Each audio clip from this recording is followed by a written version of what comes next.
میرے مصطفیٰ کریم دے دیوانے و توجہ کرونا صدیق اکبر رضی اللہ تعالیٰ عنہ صدیق کا لقب کیسے ملا، کس طرح ملے آئے؟ آؤ نا میرے آقا کریم مدینے دے تاجدار آمنہ دلال محبوب رب ذوالجلال صلی اللہ تعالیٰ علیہ وسلم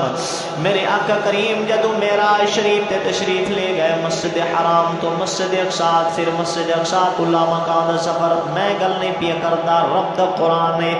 15واں پارہ سورہ بنی اسرائیل اللہ کریم اللہ جل جلالہ نے ارشاد فرمایا سبحان الذی اسری بعبدہ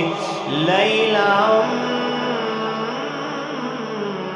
من المسجد الحرام الى المسجد الاقصی۔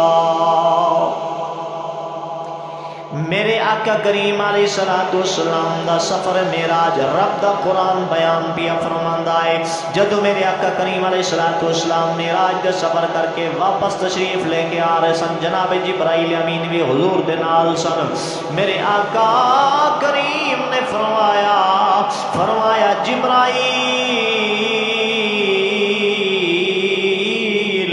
جی محبوب رب جلیل، فرمایا جبرائیل اے دسنا میں واپس جا کے جدو اعلان کرانگا واقع معراج بیان کرانگا رات اتنے تھوڑے وقت دے اندر اتنا طویل سفر کیتا ہے ایک کون تصدیق کرے گا؟ جناب سیدنا جبرائیل امین حضور دی بارگاہ دے اندر عرض کیتی سونیا آپ دی گل دی کوئی تصدیق کرے یا نہ کرے، صدیق اکبر ضرور تصدیق کرے گا۔ میرے آقا کریم نے واقع معراج تو بعد تصدیق کرنتے واقع معراج دی تصدیق کرنتے صدیق اکبر نو صدیق دا لقب عطا فرمایا ہے۔ آؤ نا میرے کریم آقا دے دیوانے جدو میرے آقا کریم واپس تشریف لے آئے حضور نے واقع معراج شریف بیان فرمایا۔ قریش نے کار کیتا جڑے کافر سن، حضور دے دشمن سن، اسلام دے دشمن سن، صحابہ دے دشمن سن، مسلمانہ دے دشمن سن، انہاں انکار کیتا عقل تسلیم نہیں کر دی۔ ابو جہل دوڑ کے آیا حضرت صدیق اکبر رضی اللہ تعالیٰ عنہ دے دروازے تے کہنا ہے ابو بکر صدیق اے دسنا عقل تسلیم نہیں کر دی، رات دے اتنے تھوڑے ٹائم دے اندر اتنے مختصر وقت دے اندر اتنا طویل سفر کس طرح ہو سکتا ہے؟ حضرت صدیق اکبر رضی اللہ تعالیٰ عنہ نے فرمایا ابو جہل میرے دروازے تو چلا جا، تیری عقل دی مت ماری گئی ہے، تیری عقل تسلیم نہیں کر دی۔ صدیق اکبر کولوں پوچھ،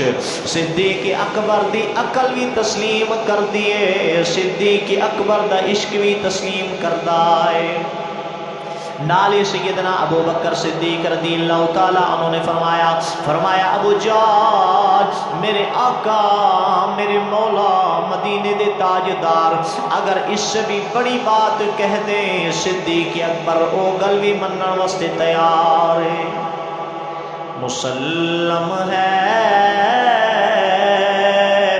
محمد سے وفا صدیق اکبر کی، مسلم ہے محمد سے وفا صدیق اکبر کی، نہیں بھولی زمانے کو ادا صدیق اکبر کی۔